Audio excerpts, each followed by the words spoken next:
Hello and good evening, everyone. I hope you can hear me. I'm just dialing in a couple of minutes early because I wanted to check it all worked. And I'm assuming we all want to go out and do the clap for carers in just a minute or two's time. So I thought I would just say hello now. And then we can get going properly once the clap for carers is done, if that's okay with all of you. I feel I should have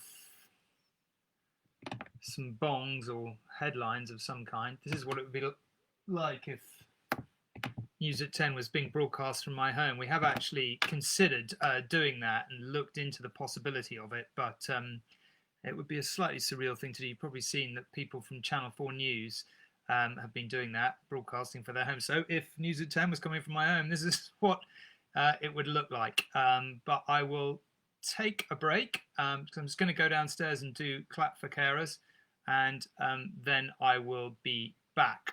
Is there any way of checking? Yep, you're all there. Fantastic. Okay, well, it's clap for carers, so I will see you when it's done. Back in a sec.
Well, there we are. That was apparently the last clap for carers, or so they say. What an amazing job they've all done through this very weird time to be alive. Hello to everyone. I can see some people saying hello already.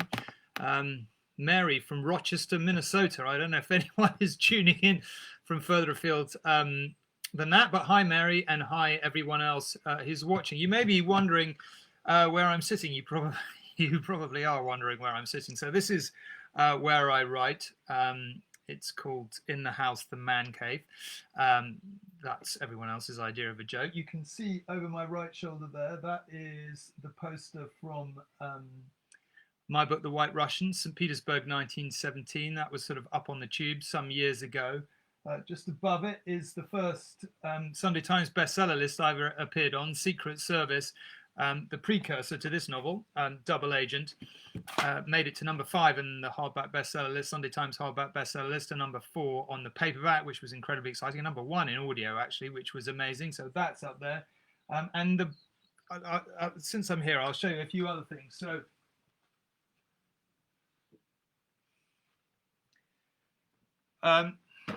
this was my first year on News at 10, presenter of the year. That was very exciting. I've got all kinds of weird, there's various pictures from me. In that corner there's a picture of me with my old cameraman Sean Swan. That was the day I was shot in Jakarta. I've got various sort of bits and bobs from my years on the road as a reporter.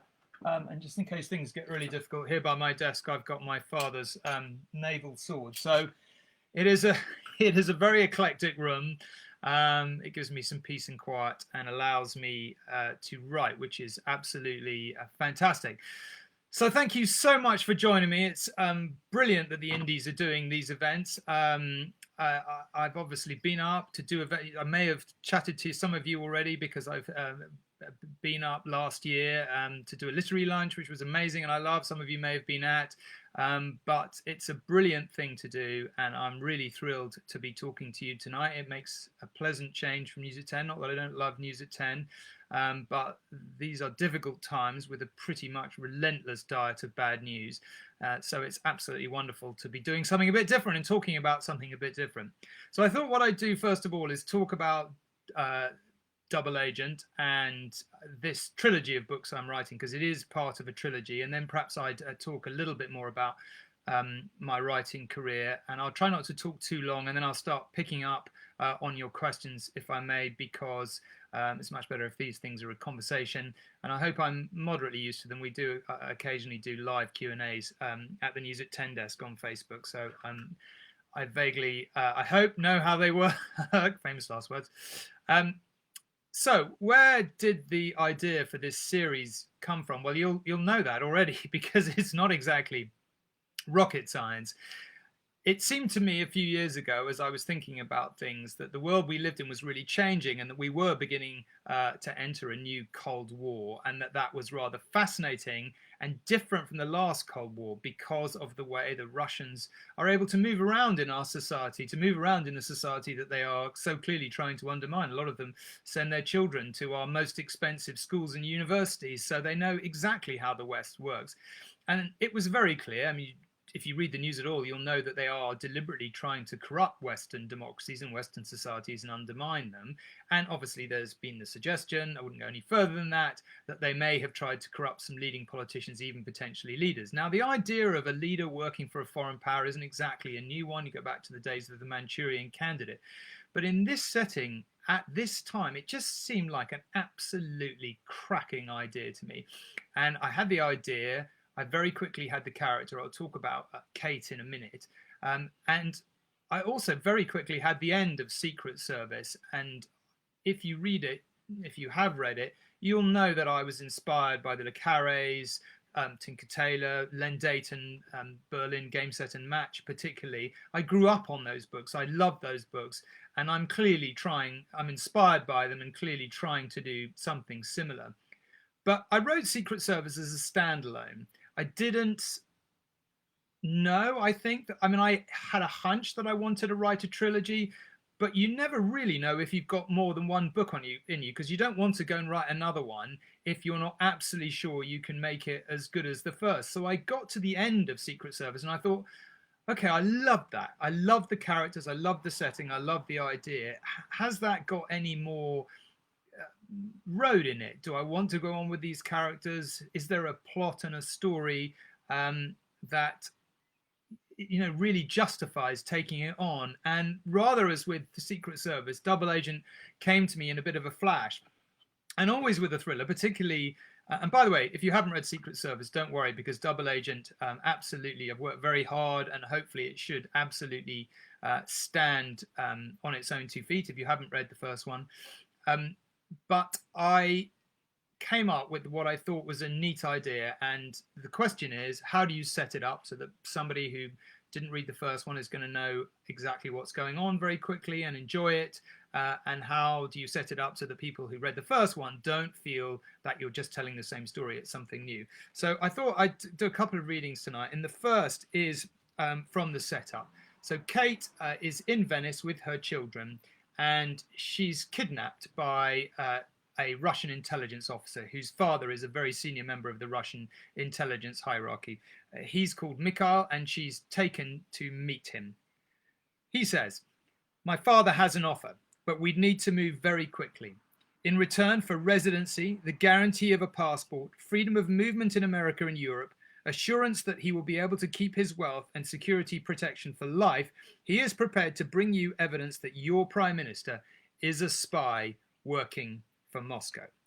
Oh yes, Kate could feel the knot tightening in her stomach. The threat, even the likelihood that this had long been true, was unsettling enough, but hard evidence would be like a nuclear device exploding at the heart of the British democracy. She shuddered at the thought she might be the one to ignite it. "You should not make light of this," he said. "What kind of evidence?" she asked. Mikhail leant back, dragging deeply on his cigarette as if to allow time for his offer to sink in. "Payments. Very large ones," he said, "made to your Prime Minister, James Ryan, over many years." "The evidence of my friend Raj managed to find before you killed him," Kate asked. "That had nothing to do with me or my father." "We're not interested." "Oh? And what if I said we have even more than that on offer?" he said. "Such as?" "Compromat." "Our Prime Minister's lax personal morals are legendary," she said. "There can hardly be anyone in the country who doesn't know of his many affairs. He would not survive this." "Oh, Christ, don't tell me," she said. "Animals? Your flippancy does you no credit. Underage girls," he said. Kate felt the ground being cut from under her. Mikhail's gaze was locked onto her. "How young?" she asked. 15, 14 in one instance. He can be heard asking their ages before he has sex with them. So that's the hook. And would you want to be the intelligence officer who takes that back to London, where quite patently there are plenty of people in the Whitehall hierarchy who don't want to know the truth, if that is truly the situation? The moment I had that idea, I was plain sailing with Double Agent again, and I wrote it incredibly quickly. I loved being back with the characters. I loved taking the story on. In fact, I loved everything about it. I don't think I've ever enjoyed writing a novel so much. And I got to the end of Double Agent, and hopefully you'll read it, and hopefully you'll love it as much as I enjoyed writing it. And again, I kind of thought maybe a trilogy. As I've said, I was incredibly inspired by Len Deighton's Berlin Game, Set and Match growing up, the classiness of the writing, the nuance, the depth of the characterization, the way he so brilliantly realizes places in Europe, particularly Berlin. So I hankered after a trilogy, but I wasn't sure if I really had the road left to run after Double Agent. But as soon as I finished that, another idea came forward, and so the third in the series is going to be called Triple Cross, and I'm halfway through writing it now. So that's the journey of these novels, which, as you can probably tell, I've really adored doing. And maybe just good to have a brief few words about Kate. Why Kate? Why I, as a middle-aged man, patently, why am I writing about a female protagonist? What drew me to that? And I think the honest answer to that is that as I've been in the workplace 30 years now with ITN, and over the time there, I think finally things are genuinely becoming more equal. But for most of my friends, female friends from growing up and from university, and indeed my wife, I think if I made an observation about the last 30 years, and perhaps many of you will have made the same, women have tended to bear more of the responsibility, whether they've chosen to or it's been forced upon them, of the domestic sphere. And I just thought so much more interesting if you're the spy wrestling with this nuclear weapons grade intelligence, so much more interesting if you're a woman trying to keep all the balls in the air on the domestic front. And I love Kate. She's my favorite character I've ever created. And there are some other characters in this I love. I love Rav, I love Julie, her sidekick. I love Ian Granger, her boss, who's everybody's bad boss rolled into one. I've had a huge amount of fun writing him. But Kate is incredibly conflicted. Now, if you have read Secret Service, and if you've ever read anything about me, you'll probably know that I had a bit of a total meltdown 2 years ago and had to be signed off News at 10 for 3 months, which wasn't a very easy period. And when I look back at Secret Service, what seems so fascinating now is that the character Kate, at the heart of that, is clearly heading for a breakdown or meltdown. Now, I wrote that and finished that book 3 months before I went off the cliff edge myself. But the interesting thing about it is I didn't have enough psychological self-knowledge to really be aware that that was what was happening to me. So I was kind of writing about something similar, but I had no concept. I mean, I should have done. Many people, including my wife, kept on saying, you're desperate to kill yourself. Why? You just more and more and more, you take on more and more and more, and you're going to go over a cliff. But I was like, no, I'll be fine. I'll handle it. And of course I didn't. And I had to reboot myself. And that was fascinating. I had to learn a lot very fast about myself and about the human mind and the human body. So there are some plus points. It's made me, I hope, a lot calmer individual these days. I think it's also made me a much better writer because my understanding of human psychology is so much deeper than it ever was before. And the interesting thing for me is that I wrote Double Agent after that experience. So with that knowledge, and Kate is clearly somebody in Double Agent who is effectively going off the cliff. In Secret Service, she may have been heading to the cliff. In Double Agent, she's going off the cliff. And that to me was a really visceral part of the writing experience. So when you read some passages in the book, I think you're going to very clearly see the impact of my experience on Kate. So this is her talking to her psychiatrist, who may or may not have something to do with my psychiatrist. No, he obviously had nothing to do with it, but inspired to some extent by my experience. So Dr. Wiseman nodded. Given everything you've said, he said, what do you make of the profession you've chosen? This is him talking to Kate. Kate took a long time to answer. It was a good question. I suppose there is a disconnect, as with many people, I should imagine, between what drives my intellectual curiosity and what ideally suits my psychological temperament.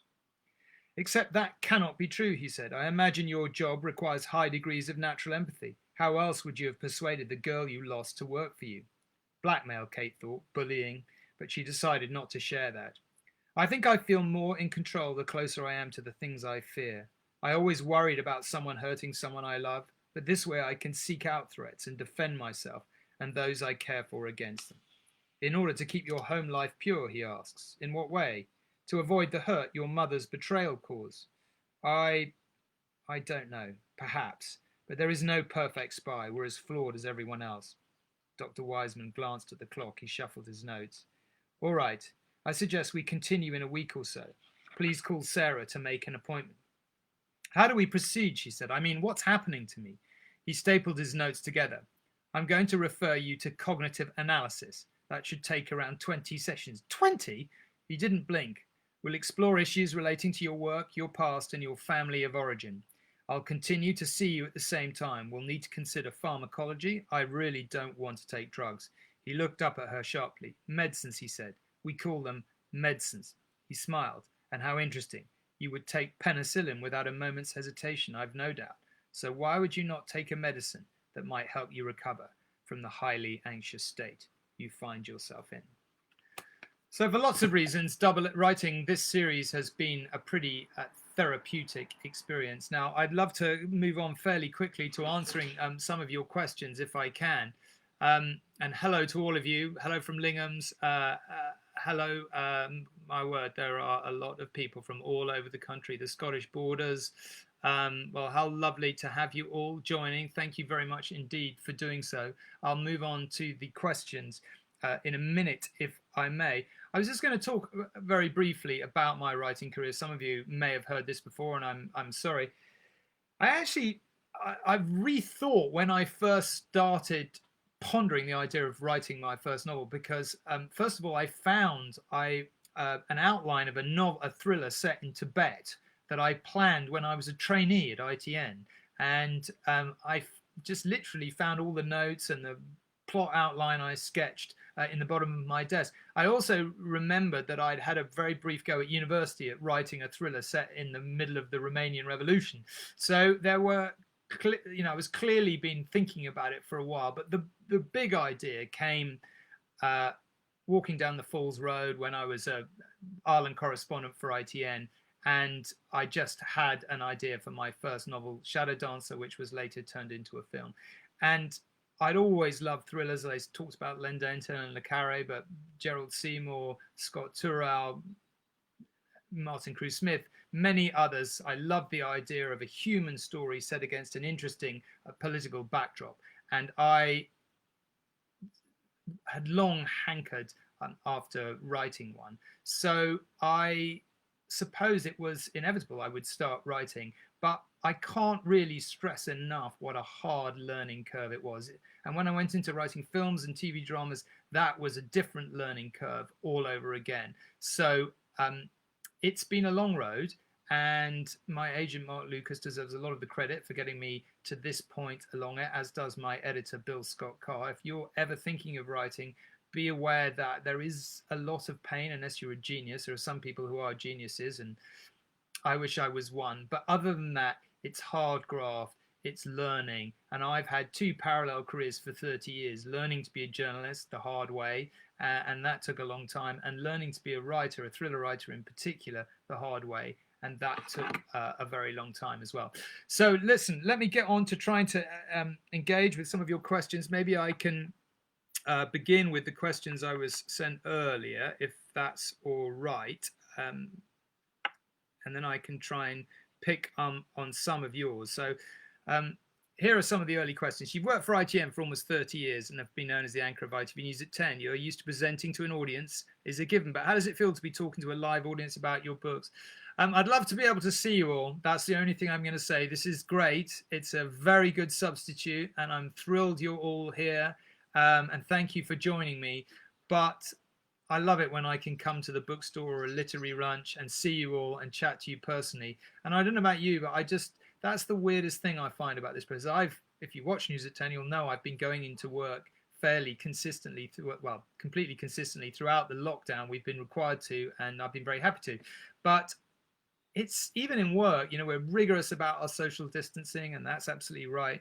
But I find it so weird not having the proper face-to-face contact with people. And this is lovely, but I'd much rather be seeing you. So when this is over, please, can I come up and do something like this in person and get to meet you all? Was it a conscious decision to have a female lead character, and was it difficult writing from a female perspective?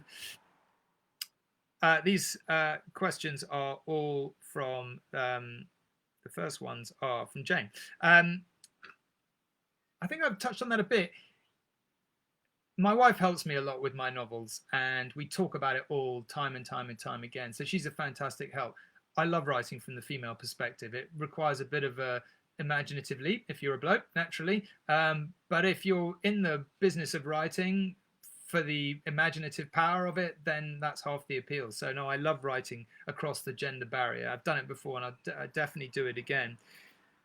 Is Kate based on anyone you know or have met over the years? I think Kate is a pastiche of so many women I really love. I had a very strong-willed mother who I was extremely close to. I spent a lot of time with growing up because my dad was in the Navy, he was always away, and I really adored her. So I've always had, many women friends, and I suppose Kate is a bit of a pastiche of all the women I most, or many of the women I most admire. She's tough, she's independent, she's determined, she's honest, she's consistent, she's flawed, and I love her for all those things. And if you haven't read the book yet, I hope you will too. What first made you want to become a journalist? I went to university and I flirted with acting a bit. I think you'll agree that was a good swerve. I wasn't good enough, and I didn't really like the world, although I've sort of stepped into it quite a lot in recent years by doing quite a lot of screenwriting. I then very quickly went to the student newspaper, and I sort of fell in love with journalism, and I spent a lot of my university time watching all the great journalistic films, The Year of Living Dangerously, All the President's Men, about Watergate, and many others. And I just was sold on the idea. I thought, this is me, this suits my character. I'm always quite independent-minded. I'm not a great one for crowd mindsets. And that's just tailor-made for being a journalist. And of course, I was studying history, and at the time, the whole of Eastern Europe was falling apart, and you had the Berlin Wall coming down. I used to come home from my lectures most afternoons at university and watch these great events unfolding. I actually used to do it on ITN, and I thought, that's for me. That's where I want to be. ITN specifically, actually, that's where I wanted to be. And I put more thought and effort into the ITN application program than into anything else practically in my life. I really sweated it, and I just phoned up various program editors on the various programs and just badgered them until they let me come in and do some work experience, which I think they did just to shut me up. And once I got in the door, I ruthlessly fleeced everyone for information about how the training assessment day, I was quite ruthless about it, and I'm pleased I was, because I've been there ever since, and it's been utterly fantastic. Which is easier, journalism or writing fiction? Oh, this is a good question, because they're so different. I think you're always learning in both. Even now, I'm learning a lot in journalism. There's a lot of stuff about impartiality around at the moment. No names, no pack drill, and the difficult line you walk as a journalist is between you report the news, but you also are there to analyze the news to try and explain to people what it means. Now, if you're going to say something meaningful without crossing any lines, and impartiality is absolutely central, you have to be careful and aware that you're walking that line. And there's not a single day at work when I haven't debated that. And when I'm writing the scripts and the headlines and everything else for News at 10, that's when 30 years of experience comes in, because hopefully you're trying to get the public mood right, you're trying to get your assessments right, but you're also trying to make sure you're on the right side of that line. And that's a long learning process, and I'm still learning. But equally well, as I intimated, I think learning to write thrillers, I can't tell you how many drafts of thrillers, even when I was 3 or 4 books in, or certainly the first couple of books, so many drafts went in the bin. I mean, really many drafts went in the bin. So, and Mark, my agent, was like a sort of professor, really, occasionally slightly tetchy, irritated professor, sort of glaring at me because I'd once again delivered a crappy draft in his view, and he would spend an hour tearing it apart in front of me, and I'd leave feeling about this high and thinking, oh my God, I've got to go back and start all over again. I can't face it. But I always did. I don't know how many drafts I wrote for my first book, Shadow Dancer.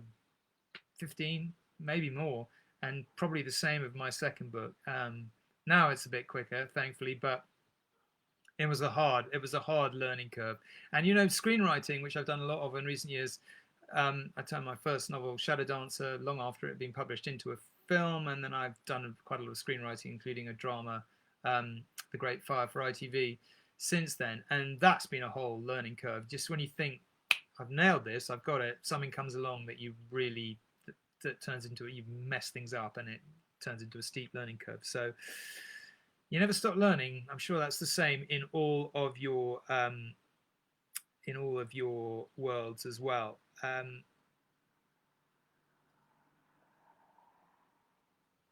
You've been very open about your mental health. I think I've talked a bit about that, but happy to talk about it some more if anyone else has got some questions. You've been writing for over 20 years. How do you feel writing has evolved and developed over the time? Has the process of writing changed? Yes, it has changed quite a lot, in the sense that, well, I hope I know what I'm doing much more. I kind of try to know how a novel is going to end before I start. I try to sort of be, I don't necessarily plan every detail, but I try to have some rough sense of the shape of it and of how it's going to go. And I try and make it a simpler and more enjoyable experience, so that I've kind of done the structural thinking and I can then just get lost in the writing. So I think I guess all writers say this, but I really feel I've got better. I feel like the novels I'm writing now are ones I'm really proud to write and love. You don't want to say, oh God, they're marvelous, because that's for other people to judge, but I really, really love writing them. So hopefully that's an indication that I have developed, not that I didn't before, but there's a particular joy I'm finding at the moment that I think is an indication, hopefully, of how much I may have learned. Those are all from Jane. So, Carol, your focus is thrillers. Would you ever consider changing from thriller genre? This is such a good question. Maybe. I think I'll always write thrillers. Would I write another book in between? Maybe. Don't know. I've kind of, in film and TV, I don't always write thrillers. I mean, The Great Fire was a sort of vaguely a sort of thriller, but it wasn't really. So I have branched out a bit. There are other TV stuff I've written that isn't a thriller, that's kind of, certainly there's maybe a historical narrative or just a good story. So I think it is possible. I wouldn't rule it out. And, certainly if there's one or two TV things I've written that, may never get made, and if they, but I really love the story. So it's possible that I might decide to, there's one that was a sort of vague Downton Abbey idea crossed with Goodbye Mr. Chips. It was set in a school. I'm not sure that'll ever fly, so maybe I wouldn't mind writing it as a novel one day. I'm thinking about it really hard. Who's influenced your style of writing, if anyone? I think I've reeled off a few names: Len Deighton, Le Carre, Gerald Seymour, Martin Crewe-Smith, all those great writers who were doing such brilliant work when I was sort of growing up and coming through and reading a lot when you're at that very impressionable age. A lot of films have had a big influence on me, actually. I could throw some obscure titles at you that I love. Breaker Morant, I mentioned The Year of Living Dangerously. There are lots of films that I just love, and I learned a lot about atmosphere and structure from. But I have all kinds of weird influences. I read very widely. I'm starting Wolf Hall, just finished A Man Called Ove. I love Sophie Kinsella. I love the way she writes. It's my number one when I sit down on a beach. It's the first thing I read. I wish they'd stop making them covers. I just get a few funny looks with some of the covers, but she's a great friend and I love reading her, and I love her verve and zip. So you learn all kinds of things from different people, I think. Lisa, would you leave journalism to write fiction exclusively? No, I don't think I would. You can probably tell from my writing that I draw a huge amount from my journalistic work into my fiction. It inspires a lot of it. I mean, I think there's a whole part of my life that is fiction only, and I've learnt, the lessons of writing through fiction. If I go to a kind of film meeting in Soho, I dress totally differently than I do to go into ITN. And quite honestly, sometimes people I'm sitting in a meeting with some film executive from LA, and they're totally staggered to discover I have a day job as a sort of news anchor. They find that absolutely bizarre, and then we spend half an hour talking about Donald Trump or whatever.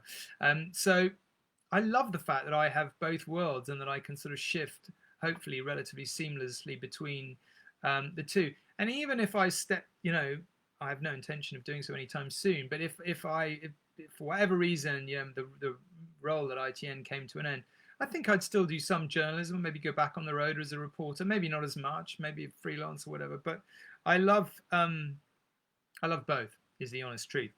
Sue, what is the most difficult situation you've been in? How did you respond? Oh, that's a good question. I would pick two. One is my meltdown. I think that was the scariest thing that I've ever actually faced. But maybe let's talk first about being shot. That was, I was in a riot in Jakarta. I was a foreign correspondent. I was Asia correspondent for ITN. I'd been getting a bit nervous about going to war zones and stuff, if I'm honest. I had a young family. I love my family. I still do. I did then. I always have. And I had very young kids, and you're going to East Timor tomorrow, and I'd sometimes stay up, early bit of insomnia, long into the night, worrying about, was I going to come back from East Timor? And I just used to go and look at the kids, and it sometimes felt to me deeply irresponsible to be going. And so I found that very difficult. And then, then you kind of convince yourself, no, you'll be fine, you can do it safely. And then there I was in the middle of a riot in Jakarta, and this, rocket flare came in and almost took my leg off. And my God, damn, did it hurt. And our youngest son had been born about 6 months before. I remember looking at my wife in labor and thinking, oh, wow, I don't think I've ever been in that much pain. It looks horrible. And there I was, in Jakarta, lying on the ground, covered in blood. I also went up in flames, still got burns in various places.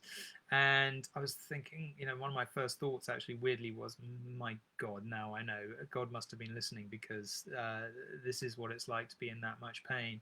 And the question how to respond, though, I think we'd been on a lot of kind of battlefield training courses and so on. And I was actually notwithstanding that everything was pandemonium and panic around me, because it was still the middle of a riot, and my cameraman Sean, who's over there, had my leg on his shoulder, and he had his fist in my leg to try and stop the bleeding, and they were trying to nick his camera, and people were trying to rob us. Oh, it was really, really unpleasant. But everyone was quite calm. Sean was quite calm. Russ, the sound man, was very calm. I was quite calm, I think, notwithstanding that I was, not in great shape. And you sort of, I was quite good at, I thought, okay, might lose my leg, probably not going to lose my life. I can tell I don't have an arterial bleed. And all those kind of battlefield training courses we got sent on sort of did turn out to have been quite useful, really, because one of the things they are very good about is teaching you to just stay calm. You just lost your leg, probably not going to die. Keep calm. So that was one difficult situation. The other one, many years later, was the meltdown. Finally too much of worrying about what's going to happen tomorrow and loading myself up with ever more responsibility and stress, finally, brought me to the end of my tether, chiefly linked to the death of my parents. But and how did I respond to that? That was a very, very, very dark moment. There were some times in the middle of the night where I was sort of, on the floor through there, thinking I was never going to sleep again, believing I was never going to sleep again, feeling really, really, really bad. And, my wife was sometimes on the floor with me saying, it's going to be all right, we'll get through this. And how I responded was, thankfully, I'm lucky enough to be in a position to be able to go and get the best help. And I got the best help and listened to that help. And one of the things he told me is, I'm signing you off work. You're not fit to go to work and you won't be for several months at best. And I did listen, and I did listen to him. And, he put me through a pretty brutal re-education program in which he took a sledgehammer to a lot of my thought processes and sort of forced me, encouraged me, but also forced me to almost reboot my entire computer system. It's a wonderful experience, but it doesn't feel like it at the time. It feels frightening because you don't really know how you're going to get to the end of the road. So yeah, those are the two things that I guess I would pick for hello Booker, hello Linghams, Mike. I enjoyed Shadow Dancer. What did you think of the film adaptation? Well, I loved it, but I wrote it. I was really close to the director, James Marsh, and still am, actually. And we talk a lot, and he's gone on to he did brilliant films before. He won an Oscar for Man on Wire. You may remember that. He then went on to make The Theory of Everything, which was a brilliant film that won Eddie Redmayne an Oscar, and many others. And he's just a brilliant guy. Sometimes you just click, I think I said at the start that for me, a lot of the pleasure, and, and particularly at this age, I realized that a lot of the pleasure in work is people. And when you're working with someone good, and I've been lucky enough to over and over and over again to work with good people. And when you're working with someone who's good, that's just a pleasure. And so with Shadow Dancer, I worked with James. I wrote the script a few times with the producers who I also liked. But, the real hard draft in terms of really redrafting it, and we went over the script. I mean, the film script doesn't have many words in it, and we went over each one,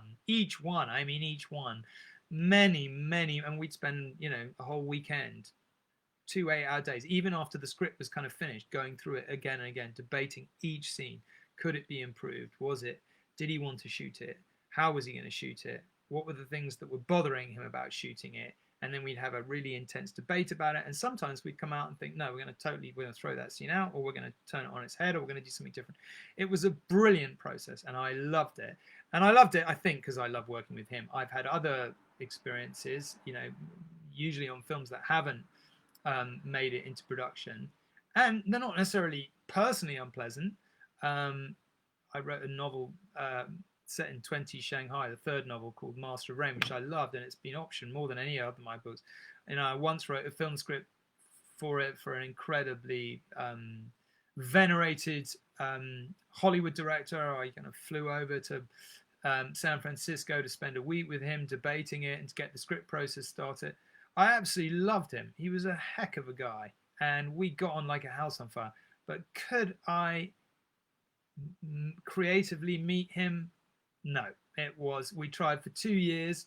He kept on saying, but Tom, I love it, but it's not I don't want a crime story. And I'd say, but it is a crime story. That's what it is. I'm happy to make it any other kind of story because I know you love the characters, but how do we what's the structural drivers? How does this work structurally? What are the story pressures if it's not a crime story? What kind of story is it? And we just went round and round, and after 2 years we agreed we weren't ever going to get there, so that stopped. So yeah, it's a long answer, but I loved the film Shadow Dancer, and also I've loved everything I've done at ITN. I love writing novels. Never stop doing either if I possibly can. I go into my grave doing both. But there was something about that film, your first film, your first film of your first novel. You wrote the novel. That was marvelous enough. But then you turn it into a film, and you really think the film's good, and you really like the director and the actors, and you think it turns out amazingly. And you go to Sundance, and nobody's seen it, and it's the first time you've ever been to a film festival. You don't know how anything works. You turn up to your night for the big premiere, and you suddenly realize there are sort of 40 critics sitting in the front row, and this film's cost whatever it's cost, 6 million quid to make, and it's taken years of your life and everyone else's who's involved in it. Andrea Rise with the Star, it was her kind of first big, holding a movie on her own. James, it was his first feature after winning an Oscar for the documentary Man on Wire. If it went well, he'd have a whole future in feature films. If it didn't, maybe not so much. And there were the 40 critics in the front row, and I just suddenly walked in with my wife Claude, and we realized, oh my God, if this bombs, it's gonna be so awful, and I'll never get to make a film again.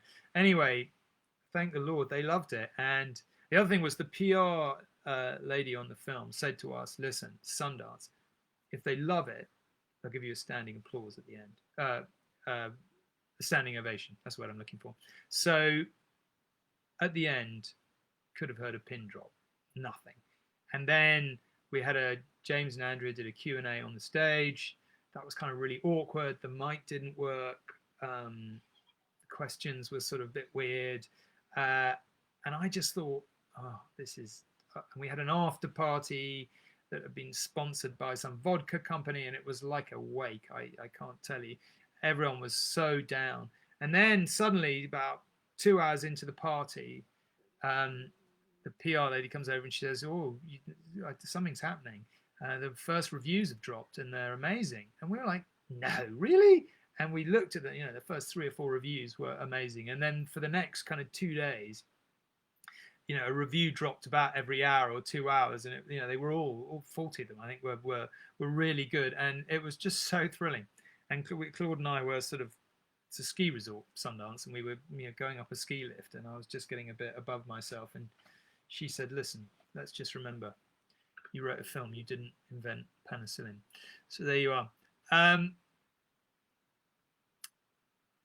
Alison, do you think that you may write about your journey through your burnout to wellness? Well, hopefully I've answered that. I think, I think if you look at Secret Service and then Double Agent, and then you look at Triple Cross afterwards, I think you'll see that journey pretty clearly. Are there any plans for new editions of your earlier books? Do you mean new, taking on the story? I did for a long time think of turning The Master of Rain and possibly The White Russian as well, partly because I loved both settings. The Master of Rain set in 20 Shanghai. It's a kind of very noirish story set in such a wonderful time. And White Russian, you can see over there, set in St. Petersburg in 1917, again, a time in history that I was absolutely fascinated about. So I've considered turning both into TV series, actually, and The Master of Rain, as I said, has been repeatedly optioned and may well make it over the line into a film or a TV series at some point. I have considered writing a sequel book to that. I'm not at any point imminent. It's not on my immediate plans. I have a lot of plans. I have kind of novels in my head that go about 3 or 4, if not 5 or 6 ahead. I'm thinking about writing another trilogy about a drugs cartel. I've got lots of ideas, so that might have to wait. But I don't know whether they're publishing any new editions. Do you have a favourite book that you've written? Do you know what? I actually think Double Agent is the best book I've written. I loved Secret Service. That was my favourite, really. But I think Double Agent is a slightly better book all round. So I would say that. I mean, there's always, you know, as my kids would say, it's a bit of recency bias there. You might, and the one you've got to sell right now. So maybe there's a bit of that. But I think I've said a few times that I think I'm enjoying writing more than I ever have. Shadow Dancer, there's always a place in your heart for your first book. I love writing that, and as I said, love the film. The White Russian, I love the setting, really, really love the setting, love researching it, and to some extent the Master of Rain too. So I guess those are my favourites. I'm going to speed up some of the questions now. Sorry, I've been long answers. As a political editor novelist, there must be a few times when indeed truth is stranger than fiction. What can you mean? Can you recall a story in your career to date that made you think I can use that? Heavily disguised, of course. I hope I may have answered. I think you can probably see I've been robbing my day job left, right, and centre for my books. I mean, obviously, I'm fictionalizing stuff, but I'm having some fun along the way. And I hope that much is. Can you recall the tension? This is still Sue. And events leading up to your injury in Jakarta when covering the political situation in Java. The weird thing about it was what had happened. It was after Suharto, the dictator, had fallen. A few years after that, with democratic elections, and the Indonesians had voted for the woman who won the most votes was called Megawati Sukarno Putri, and she was the original independence leader of Indonesia, Sukarno's daughter, and she basically, it was clear that MPs, she didn't have a majority, and it was clear that MPs were going to stitch up the whole thing so that she didn't become prime minister. And she got her supporters from all across Java who came to town, making it very clear if MPs voted for someone else, they'd tear Jakarta apart. And MPs did vote for someone else, and they did indeed tear Jakarta apart. I remember it so well because driving around the city that night, we were going around on motorbikes. We had like security because it was after East Timor. There was a lot of threat and aggression to Western reporters and journalists, and you know, it was uneasy. It wasn't much fun being out in the streets. You always thought that the crowd could turn on you at any moment. So we had some security. Not that they turned out to be any use, to be honest with you, but we had some, and there were a lot of us. You know, we had a full team: producer, soundman, editor, and everything else, all out with us to give us some sort of bulk.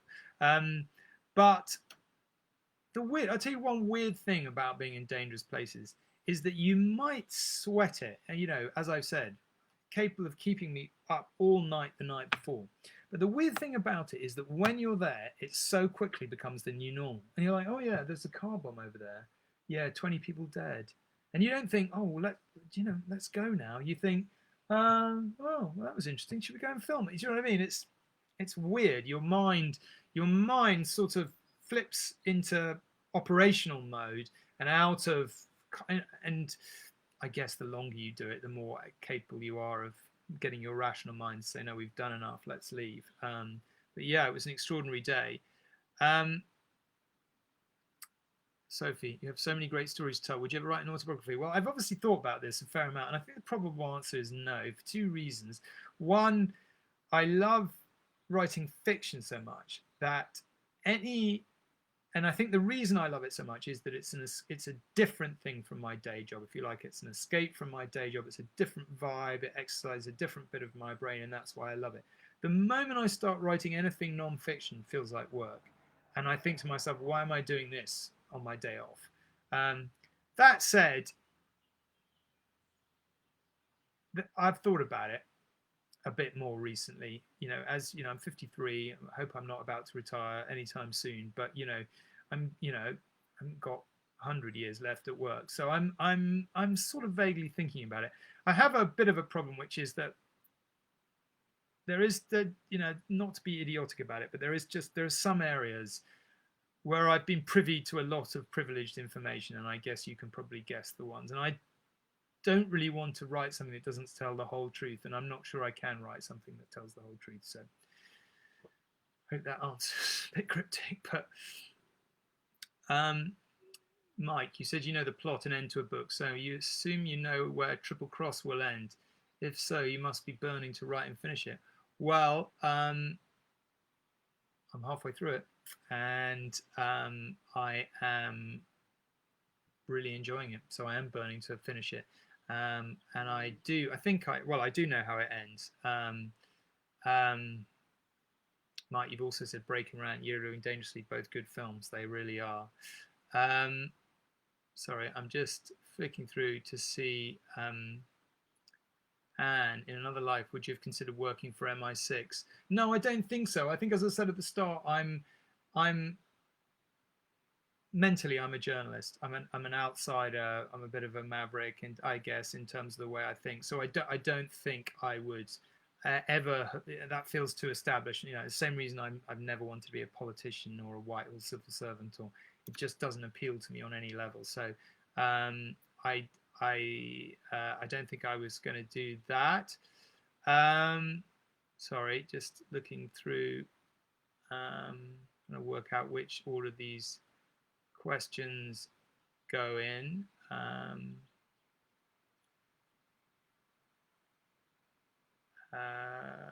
Sorry, doing a lot of erring here. Michael Clayson, which period of history did you specialize in university? Would this inspire a historical thriller? I did lots of different things at university. And the course that most interested me was the one I did in my final year, which was the CIA from the Second World War to the modern day. And I found that absolutely riveting. So I'm just going to have a sip of wine here. I've been very abstemious this evening, but I probably better wind this up in 5 minutes or so. So as I don't want to keep you all night, so if you have any more questions, do send them over now, and I'll try and whiz through them. I did the CIA from the Second World War to the modern day. I absolutely loved it. I found it fascinating. It was another thing that propelled me into journalism. I've already written a book, which I'm not going to talk about now because it's a sort of historical thriller set in Iran in the 1950s about a former spy called Yesterday Spy who goes looking for his son, who's a missing Guardian journalist, and that will be coming out probably after Triple Cross. So that's clearly inspired by my experience. I also I'd actually love to do a TV series about the Vietnam War, actually, because I wrote my thesis on the CIA in Vietnam. So yes, it's had a big influence on my career in some ways. Would you ever consider writing a thriller for young adult fiction? I don't think so, Alison, but never say never. My friend Sophie Kinsella has done that very successfully at Finding Audrey. I don't know if you've ever read it, but it is a wonderful book. So she's got a brain a bit like mine in the sense that it's always dreaming up stories, and you always have 10 times more stories to write than you actually have time source for. So one has to be a bit disciplined about these things. But I would think about it. No plans to at the moment. As you can probably tell, I've got ideas bouncing around my head for novels and possibly films, and I'm writing away on them all. I very rarely only have one idea in my head at a time, but at the moment, all my attention is on Triple Cross, which I am loving, and hopefully if you enjoyed Secret Service or if you enjoyed Double Agent, either or both, Triple Cross will be a worthy successor to them. Okay, well, listen, I think as far as I can tell, I feel like we've come to the end of the questions. Throw me any last ones if you want, but I will otherwise try to wind up. It's been a step change. Instead of leaning on the desk and talking to everyone through the prism of News at 10, I always wondered what it was like would be like, as I said at the start, to do News at 10 from my home. Well, as it turns out, this is what it would be like, and it's been an incredibly lovely step change to being able to talk about Double Agent and my work as a fictional writer. I'm only so sorry that I couldn't see all of you and to thank you for coming and to communicate with you directly. It's always exceptionally nice for me to get out and meet people, whether readers or viewers, and I'm going to end it there. Thank you so much for your time. Thank you for turning up. Thank you for hopefully buying the book. I hope you have a wonderful few days. I hope you enjoy Double Agent. I'd love to come and talk to you again about Triple Cross, either virtually or in person. Thank you very much to the Indies for hosting this.